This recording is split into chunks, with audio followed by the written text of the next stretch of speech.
Jip. Opik senyum dong, Opik. Jangan nunduk, jangan nunduk.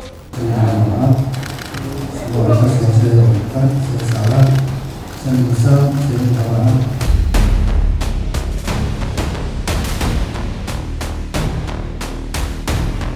Kalau saya dari pihak keluarga nggak ada kata maaf, dia enteng minta maaf. Sedangkan Ihsan udah hancur kayak gini dia minta maaf, nggak ada sih kata maaf.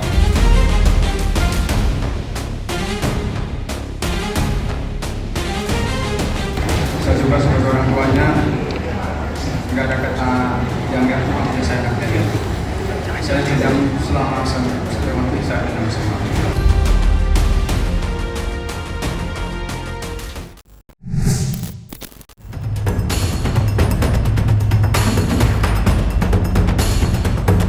Sejak diringkus di kawasan Majalaya, Bandung pada Selasa 23 Juni lalu, sosok Taufik Hidayat akhirnya untuk pertama kalinya ditampilkan ke hadapan publik. Momen itu terjadi dalam konferensi pers yang digelar oleh Polda Jawa Barat dan turut dihadiri langsung oleh Gubernur Jawa Barat Deddy Mulyadi beserta jajaran terkait.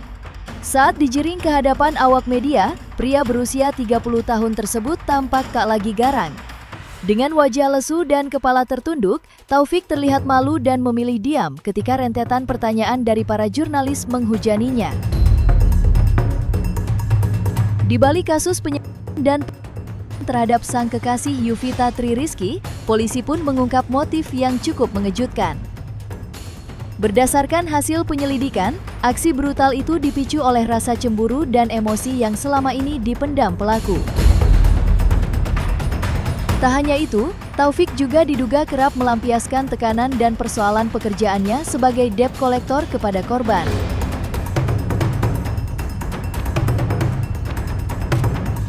Senyum dong. Jip. Opik senyum dong, Opik. Jangan nunduk, jangan nunduk. Opik senyum dong. Katasin. Katanya jago. Motor gua telat 2 bulan nih, Pak.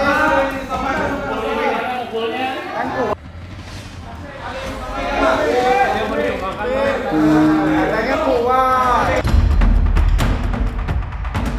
Peristiwa yang dilaporkan rekan-rekan media semua bahwa dalam kurun waktu bulan Mei 2024 hingga bulan Juni 2026 di wilayah Bandung telah terjadi berat di mana pelaku melakukan beberapa menyudut badan korban dengan rokok, memukul kepala dengan tangan kosong, memukul wajah korban, kepala, mulut, telinga menggunakan helm. Ini dilakukan berulang-ulang. Dengan menggunakan meja kecil, pemantik korek api berbentuk pistol, sehingga mengakibatkan korban luka berat dan melakukan dengan cara mengunci korban dalam kamar dan meninggalkan pergi dalam keadaan tidak berdaya. Dilakukan karena kekesalan, kecemburuan terhadap korban. Di balik terungkapnya motif terhadap sang kekasih, muncul pula sederet fakta lain yang membuat publik semakin terkejut. Sosok Taufik yang dikenal memiliki sifat temperamental ternyata bukan kali pertama terlibat dalam kasus kekerasan. Yang lebih mengejutkan, pria berusia 30 tahun itu disebut pernah melakukan penganiayaan terhadap orang tuanya sendiri. Rekam jejak kelamnya pun semakin terbongkar setelah diketahui bahwa ia juga pernah mendekam di penjara karena kasus serupa, yakni melakukan kekerasan terhadap mantan kekasihnya. Artinya, kasus yang menimpa Yuvita Tririsky bukanlah aksi pertama. Sebelumnya, Taufik juga pernah tersandung perkara penganiayaan hingga akhirnya dijatuhi hukuman 1 tahun 4 bulan penjara. Sementara itu, dalam kasus yang kini menjeratnya, Yuvita diduga mengalami dan penyiksaan dalam rentang waktu yang cukup panjang, yakni sejak Mei 2024 hingga Juni 2026.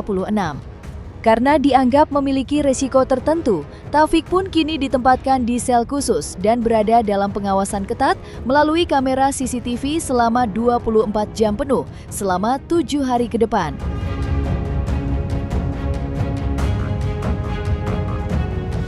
Tersangka ini adalah residivis karena pernah melakukan kekerasan serupa terhadap seorang wanita dan divonis dijatuhi hukuman 1 tahun 4 bulan. Ini terjadi di daerah Bandung. Kalau residivis itu kan ketika dia menghadapi persoalan hukum yang sama, sudah pasti hukumannya lebih berat, itu pasti, karena undang-undang mengatakan seperti itu. Tapi andai kata pun ya dia tidak residivis, apalagi sekarang residivis, ini semakin menguatkan agar dia mendapatkan hukuman maksimal. Kalau menurut saya udah maksimalkan aja hukuman orang ini. Karena ini perbuatan ini. Di sisi lain, suasana duka dan kemarahan masih menyelimuti keluarga korban.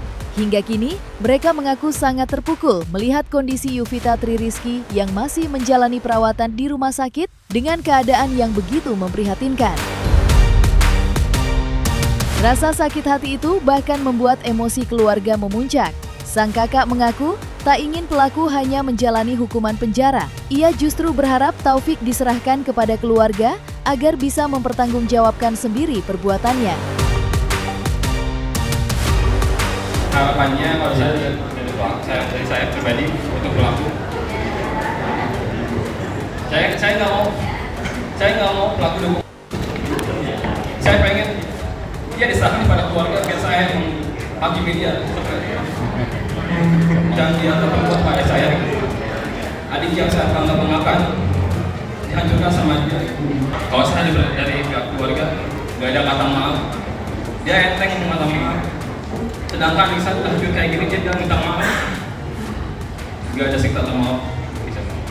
Saya juga sebagai orang tuanya nggak ada kata yang nggak maafin saya anaknya gitu. Saya tidak selama waktu saya tidak bisa maaf. Saya nggak mau anak saya dilakukan begitu. Sakit, lebih sakit dari anak saya. Kini, Taufik Hidayat harus mempertanggungjawabkan seluruh perbuatannya di hadapan hukum. Atas dugaan penyiksaan dan penganiayaan yang dialami Yuvita Tririsky, polisi menjeratnya dengan sejumlah pasal berlapis yang ancaman hukumannya tidak main-main, yakni mencapai 12 tahun penjara. Penyidik telah menetapkan Taufik sebagai tersangka dan mengenakan pasal 466 ayat 2, pasal 451, serta pasal 446 ayat 2, junto pasal 126 ayat 2 dalam Undang-Undang Nomor 1 Tahun 2023 tentang Kitab Undang-Undang Hukum Pidana atau KUHP. Lantas, seperti apa pandangan praktisi hukum menyikapi ancaman yang menjerat Taufik Hidayat? Sudahkah tepat atau malah sebaliknya?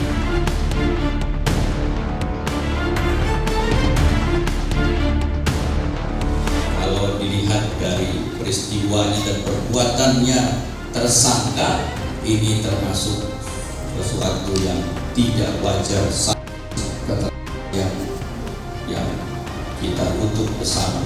Untuk itu kami Polda Jabar semaksimal mungkin akan mempersangkakan tersangka dengan pasal yang seberat-beratnya. Yang pertama adalah pasal 446 ayat 2 KUHP. Punya setiap orang yang melakukan penganiayaan yang mengakibatkan luka berat. Ini 5 tahun. Kita lapis dengan pasal yang lain yang lebih berat, pasal 451 tentang penyanderaan Ini ancaman hukumannya paling lama 12 tahun. Ini kami akan lakukan persangkaan kumulatif, jadi digabungkan nanti. Ya memang kalau dari ancaman hukuman ya memang ibaratnya ini kan tidak mengakibatkan orang meninggal ya, jadi penganiayaan mengakibatkan orang luka berat ya. Ini ya kalau menurut saya orang seperti ini dikenakan hukuman maksimal lah ya, walaupun dia nggak hukuman. Kalau memang di hukuman maksimal itu ada hukuman seumur hidup, ini seumur hidup. Ya, kalau 20 tahun, 20 tahun. Jadi kalau memang tidak ada hukuman mati, memang kalau dia tidak menghilangkan nyawa orang tidak ada hukuman mati. Tapi kalau seandainya ada hukuman maksimal, kenakan hukuman maksimal. Iya memang ada yang ngomong ada yang ini, ada yang itu. Ya memang begini. Saya lihat memang orang ini kerjanya sangat luar biasa ya. Dari orangnya cantik, orangnya cakep, kemudian bisa berpacaran sama dia, kemudian disekap selama bertahun-tahun, lidah dicopot, mata dicopot dan sebagainya. Kalau menurut saya ini harusnya hukumannya maksimal mal. Nah, jadi memang udah kalau memang diizinkan di orang. Kalau memang sudah sewajarnya dikebiasaan, karena kejahatan dia sudah pembarangan tindak pidana. Kalau sudah menyekap, melakukan penyiksaan, lalu ada lagi, memang sudah sewajarnya dihukumnya hukuman bisa sampai 15 sampai 20 tahun bahkan seumur hidup, bahkan yang bersangkutan bisa karena yang tadi saya cari informasi apakah di dalam visum itu ditemukan atau tidak. Kalau hukuman tidak ada kenapa ada di situ? Ini kan fisik dan psikis pembarangan tindak pidana dalam. Jadi kalau menurut saya udah benar Pak Habibur Rahman bahwa pasalnya berlapis. Memang pasalnya disangkakan pihak kepolisian pasal berlapis, ancaman 9 sampai 15 tahun ya. Kalau berat berarti 9 sampai 12 tahun. Tapi kan tidak juga menghilangkan misalnya ada hukuman tambahan yang lain. Ya kan kita belum tahu ini hasil pemeriksaan seperti apa. Hakim akan menilai ini orang jahat. Ini orang ini kok tidak ada rasa malu, tidak ada rasa bersalahnya. Hukumannya kan tergantung penilaian. Jadi penilaian hakim sehari ini adalah alat bukti. Jadi kalau melihat bahwa ini orang berbahaya, bisa saja hukumannya ditambah, nggak apa-apa karena penilaian hakim itu sekarang alat bukti.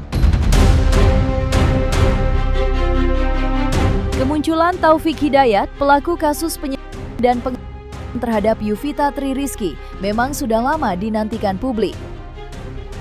Pasalnya, sebelum berhasil diringkus, Taufik sempat menghilang dan masuk dalam daftar pencarian orang setelah aksinya terhadap sang kekasih terungkap. Saat akhirnya dihadirkan dalam konferensi pers Polda Jawa Barat, pria berusia 30 tahun itu tampak tak berdaya.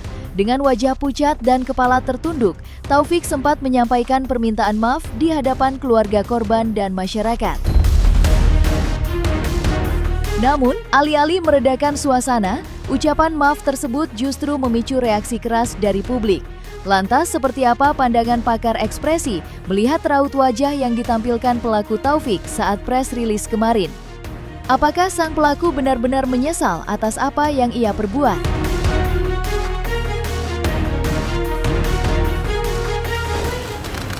Segala kasus yang saya lakukan, saya salah, saya menyesal, saya minta maaf. Kenapa kok tega banget sih? Gimana pikirannya coba dijelasin sekarang? Coba jelasin kamu sekarang. Kenapa diem aja? Menarik karena kalau ditanya menyesal atau tidak, walaupun dia mentionnya adalah, kan ini posisinya sudah ada di titik gitu ya. Jadi biar bagaimanapun kalau responnya on the contrary, jadi dari kalimat verbalnya kalau dia bilang yang lain bisa jadi akan jadi respon yang akan diterima juga pasti akan sangat berbeda gitu ya. Dan tekanannya itu pasti sangat besar sekali. Jadi mau tidak mau dia berusaha untuk menunjukkan penyesalannya. Ya, ini yang belum dalam konteks karena dalam proses nanti untuk proses penyidikan ya. Hanya dia belum ketahuan apakah dia akan dihukum berapa lama. Nah, mungkin akan ceritanya akan lain bergerak ke arah yang lain lagi tuh Mbak. terkait dengan proses tingkat penyesalannya ya. Kalau di sini mungkin masih di level awal gitu ya. Nah, mungkin di tengahnya lagi mild, kemudian nanti paling dasarnya ketika nanti benar-benar terjadi keputusannya. Dari yang kita lihat di sini nunjukin bahwa yang bersangkutan di posisinya kayak ini ya. Jadi dia dengan posisi tangannya sudah kali ini sudah di sudah di gitu ya, dengan nunjukin satu dia sendiri ada ketakutan gitu ya, ada ketakutan fear, karena semua ketika dia jelaskan posisinya lebih banyak yang menunduk gitu tapi ketika dia mau jawab itu dia mau natap orangnya lagi untuk ngejelasin siapa yang nanya, jadi dia ngejawab ke orangnya. Itu gambaran secara besar Mbak untuk dari video yang pertama gitu ya. Kalau dari video yang kedua, bagaimana responnya dia ketika baru pertama kali kemudian dibawanya itu ya, tidak setakut yang kedua, yang pertama. Jadi di video yang kedua itu ketika dia mungkin baru pertama kali dibawa itu, tapi di situ sudah mulai terlihat juga bahwa ada namanya responnya dia, posisi mulutnya yang tadi sebenarnya bukan smile tapi cenderung antara dia tidak percaya dengan apa yang dia alami, kemudian maksudnya akhirnya kok bisa ketangkep juga misalnya, terus kemudian dengan situasi yang dihadapi dan kemudian dia ditanya dengan posisi yang tidak dia bayangkan, bahwa masih ditanya dengan kalimat yang masih nice gitu ya, dan dia berusaha untuk merespon itu dengan baik. Pasti kita pengen Bukan ekspresi mengedepankan estetika. Kan dokter sampaikan. Jelas tadi mendengarkan.